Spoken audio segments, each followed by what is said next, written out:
बिस्मिल्लाहिर्रहमानिर्रहीम। अस्सलाम वालेकुम। तमाम दोस्त कैसे हैं? उम्मीद करता हूं बिल्कुल खैरियत से होंगे और बिल्कुल ठीक होंगे।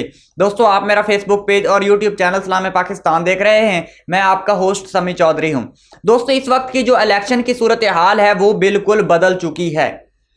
दोस्तों, 12 बजे तक जितने भी वोट थे पीएमएलएन के, उन तमाम लोगों ने आकर वो वोट कास्ट किए।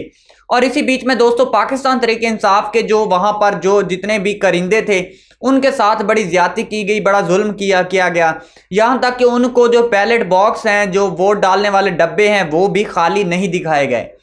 और कहां कहां पे वोटिंग होती रही और किस तरह की वोटिंग की सूरत हाल रही 12 बजे तक की, वो आपके सामने रखते हैं। और उसके बाद का जो मरहला है वो भी हम आपके सामने शेयर करते हैं। आगे बढ़ने से पहले तमाम नए आने वाले दोस्तों से दरख्वास्त है कि हमारे चैनल सलाम पाकिस्तान को जरूर सब्सक्राइब करें और साथ बेल आइकन को भी दबा दें। दोस्तों, पाकिस्तान तहरीक इंसाफ के जितने भी कारकुन थे, जितने भी वर्कर थे, जो वहां पर जो नजर रखे हुए थे, उनके साथ वहां पर पुलिस की भारी नफरी होने के बावजूद उनको धक्के मारकर पोलिंग स्टेशन से बाहर कर दिया गया। और जैसे ही वोटिंग का अमल शुरू हुआ, उससे पहले जो जितने भी वहां पर वर्कर्स थे, जो निगरान थे पाकिस्तान तहरीक इंसाफ के, उन्होंने कहा कि हमें बैलेट बॉक्स दिखाए जाएं, वोटों के डब्बे दिखाए जाएं, आया कि वो खाली हैं या नहीं। तो वो उनको दिखाने से इनकार कर दिया गया और उसके बदले में उनको धक्के मारकर बाहर निकालना शुरू कर दिया। 12 बजे तक की सिचुएशन ये रही थी कि बहुत ज्यादा लोग वोट डालने के लिए बाहर निकले, लेकिन आगे से वोटिंग का अमल इस तरह का था कि कुछ लोगों को साइड पे बिठाया जा रहा था, कुछ की आईडी कार्ड लिए जा रहे थे और बाकियों को, कुछ टोले जो थे, उनको वोट डालने के लिए अंदर भेजा जा रहा था। यानी कि आप यहां से अंदाजा लगा सकते हैं कि वो जिनको अंदर भेजा जा रहा था वो सिर्फ पीएमएलएन के लोग थे, उनके वोटर्स थे। उनको कहा कि जाओ आप अंदर जाकर वोट डालो। और इस चीज की भी कोई गारंटी नहीं कि उनके पास कितनी आईडी कार्ड है, क्योंकि उनकी तो कोई जामिया तलाशी नहीं ली गई। अंदर जाकर वो किसको वोट डालते हैं, कितने कितने डालते हैं, और उनको रोका क्यों नहीं गया जैसे दूसरे लोगों को रोका जा रहा था।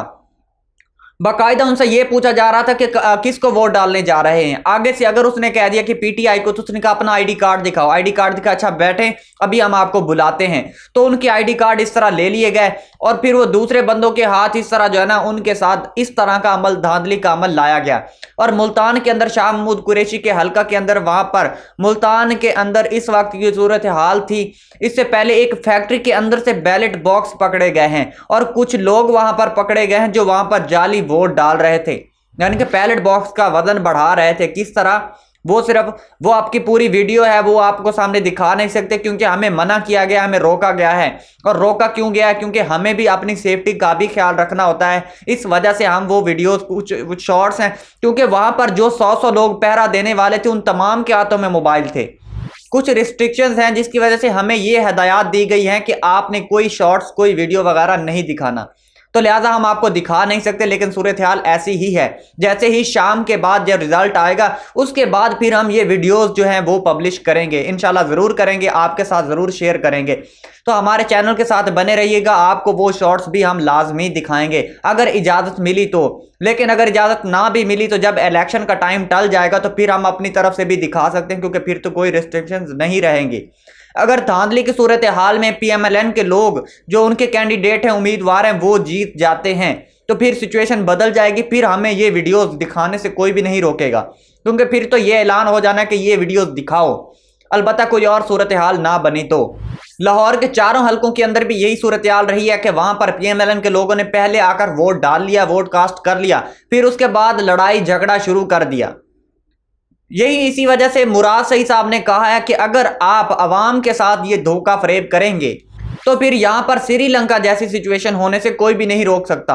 आप अवाम के मद्दे मुकाबल आ रहे हैं, लिहाजा ये जो इंपोर्टेड हुकूमत है, ये अवाम को अपने मद्दे मुकाबल ला रही है। तो फिर इससे अगर आमने सामने दोनों फरीक आगे, एक तरफ पब्लिक होगी, एक तरफ इंपोर्टेड हुकूमत, तो फिर पब्लिक को कौन रोकेगा? तो फिर श्रीलंका जैसे हालात खुद ब खुद बन जाएंगे। तो आप अपने आप को खुदा ना समझें, लिहाजा जो इलेक्शन का अमल है, जो वोटिंग का अमल है, उसको न्यूट्रल रहने दें। जैसे वोट कास्ट हो रहे हैं पूरी ईमानदारी के साथ, शिफाफियत के साथ, उसको होने दें। लेकिन नहीं, इन्होंने पहले वोट कास्ट कर लिया, जो भी पीएमएलएन का जितना वोट था। इस चीज की भी कोई गारंटी नहीं कि बैलेट बॉक्स खाली आए थे या नहीं, क्योंकि इससे पहले जितना भी अमला था, जो इलेक्शन का अमला था, इलेक्शन कमीशन ऑफिसर, उन सब के साथ मीटिंग की गई है बजरिया, जो पाकिस्तान के वज़ीर आज़म साहब है मियां शहबाज शरीफ साहब, उनके साथ बाकायदा से PM हाउस के अंदर मीटिंग्स रखी गई हैं। तो वहां पर क्या इस चीज की कोई गारंटी नहीं ले सकता कि वहां पर कोई इस हवाले से बातचीत नहीं होगी? क्यों खाने पे बुलाया जा रहा है, क्यों उनके नाश्ते करवाए जा रहे हैं? क्या पाकिस्तान तहरीक इंसाफ के लोग उनके नाश्ते नहीं करवा सकते? करवा तो ये भी सकते हैं, लेकिन वजह सिर्फ ये है कि इनके दिलों में कोई खोट, कोई मैल नहीं है। जबकि इलेक्शन के अंदर वोटिंग करवाने के लिए तमाम सरकारी वसाइल को भी जेर इस्तेमाल लाया जा रहा है। पुलिस की गाड़ियों को खाना, बिरयानी और इस तरह के जो है ना खाने पीने के सामान के लिए इस्तेमाल किया जा रहा है। तो हद है वैसे ये भी, और जितने वसाइल इस्तेमाल हो सकते हैं वो कर रहे हैं। और उनको सिर्फ एक ही चीज है जो उन्होंने करवानी है, वो है धांधली और वोटिंग का अमल स्लो करवाना है। PMLN को जो वोट डलने थे वो डल चुके हैं। अब इसके बाद PMLN का बंदा कोई भी आकर वोट नहीं डालने वाला, क्योंकि पहले जितना जितने उन्होंने धांधली करनी थी वो उन्होंने सुबह सुबह सारा जो है ना रद्द बदल, बॉक्स चाहे तब्दील करने हो या जो भी ये अमल था ये सारे का सारा कर लिया है। क्योंकि इस वक्त हुकूमत भी इनकी अपनी है, तमाम लोग भी इनके अपने हैं, तमाम वसाइल भी इनके अपने हैं जो वो इस्तेमाल कर रहे हैं। तो फिर सिचुएशन इस तरह ऑटोमेटिक खराब हो रही है। और अब जो लड़ाई झगड़े के मामलात आ रहे हैं ये पहले से प्री प्लान्ड थे कि आपने 12 बजे के बाद डंडे लाठियां उठा लेनी है। और यहाँ तक कि वो जो PTI के एक उम्मीदवार है उनके ऊपर ये इल्ज़ाम लगा दिया गया कि उन्होंने एक वर्कर का, PMLN का एक वर्कर है उसका सर फाड़ दिया है। तो वैसे जिसको जो उम्मीदवार होता है वो इलेक्शन जहाँ पे वोटिंग हो रही है वहां पर जाके किसी उम्मीदवार के सर पर कैसे वार कर सकता है? उसको पता है अगर मैं वार करूंगा तो हो सकता है ये इलेक्शन रुक जाए, या मुझे नाअहल करार दे दिया जाए, या मुझे अरेस्ट कर लिया जाए। तो ऐसी बहुत सारे छोटे छोटे पॉइंट्स होते हैं, लेकिन ये ऑन ग्राउंड जो सिचुएशन होती है उसको ऐसे ही डिफाइन करके दिखाया जाता है।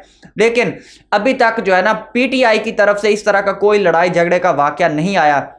लेकिन PMLN के लोग जानबूझकर जो पाकिस्तान तहरीक इंसाफ के लोग हैं उनके गले पड़ रहे हैं कि आ बैल मुझे मार, मेरे साथ झगड़ा कर, या इस तरह की सिचुएशन क्रिएट की जा रही है। लेकिन पाकिस्तान तहरीक इंसाफ के जितने भी वर्कर्स हैं, कारकुन हैं, उनको पहले से ये हदायत जारी कर दी गई थी कि कुछ भी हो जाए आपने ना लड़ाई झगड़ा करना है, ना किसी के गले जाकर पड़ना है, कोई भी ऐसी सिचुएशन क्रिएट नहीं करनी। तो आप अंदाजा लगा लें कि किस तरह की ये सिचुएशन बन चुकी है। और मुझे नहीं लगता कि आप भी पाकिस्तान तहरीक इंसाफ 10 से ज्यादा सीटें खींच पाएगी, क्योंकि पहले से ये प्री प्लान था कि पाकिस्तान तहरीक इंसाफ को 10 सीटें दे दी जाएंगी और PMLN के लोगों को भी 10 सीटें दे दी जाएंगी, 10-10 दोनों के पास हो जाएंगी। लेकिन अब मसला ये बन गया जिसकी वजह से PMLN पूरी पागल हो चुकी है, हमजा शहबाज पागल हो चुके हैं, उनका दिमाग काम नहीं कर रहा। उसकी वजह यह है कि अब इस्तीफे आना शुरू हो गए हैं PMLN के जो MPAs हैं उनकी तरफ से। और जो 5 आज़ाद उम्मीदवार हैं जिनमें से एक राय पार्टी का वोट है, तो उस हवाले से भी ये कहा जा रहा है चौधरी परवेज इलाही ने जो आज़ाद उम्मीदवार हैं उनमें से 2 बंदों को पक्का कर लिया है और वो बंदे आकर बैठेंगे PTI के हक में या चौधरी परवेज इलाही के हक में। तो ऐसी सिचुएशन बन चुकी है कि अब अगर ये जीत भी जाएं तो किसी सूरत भी इनके नंबर पूरे नहीं होंगे, तो लिहाजा फिर से दोबारा वोटिंग की तरफ जाना पड़ेगा। अगर हमजा शहबाज को इससे फ़ायदा होता है दोबारा वोटिंग की तरफ जाने से, तो ये इलेक्शन, तो ये वोटिंग दोबारा वोटिंग की तरफ ये हालात जाएंगे। अगर पाकिस्तान तहरीक इंसाफ को वोटिंग से फ़ायदा होता होगा तो फिर आप ये ज़रूर ज़हन में रख लें कि किसी सूरत भी वोट दोबारा नहीं करवाए जाएंगे। तो देखते हैं दोस्तों, लम्हा आपको हम आगाह करते रहेंगे। अब तक के लिए इतना ही, अपना ख्याल रखें और अपने इस प्यारे से चैनल सलाम पाकिस्तान का भी मिलते हैं अगली वीडियो में। तब तक अल्लाह हाफिज़।